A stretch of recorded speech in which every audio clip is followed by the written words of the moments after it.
হাসরের ময়দানে মানুষ 120 কাতার মানুষ হবে। কয় কাতার? হাসরের ময়দানে 120 কাতার মানুষ। আয়েশা সিদ্দিকা বলেন, ইয়া রাসূলুল্লাহ, আমি জানতে চাই আপনি রাসূলুল্লাহর উম্মত কত কাতার হবে? নবী বলেন, আয়েশা, আমি রাসূলুল্লাহর উম্মত একাই 80 কাতার হবে। আয়েশা বললেন, ইয়া রাসূলুল্লাহ, দিনের নবীজি 80 কাতার দিয়ে আপনার উম্মত হবে, আপনার উম্মতকে কেমনে আপনি চিনবেন?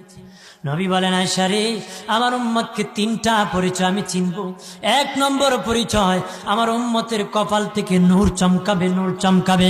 নবী বলে, বাবা সাহাবীরাম, অসংখ্য ঘোড়ার মধ্যে যদি কিছু চান কপাল্লা ঘোড়া হয়, এইগুলা চিনতে বড় সহজ হয়। চান কপাল্লা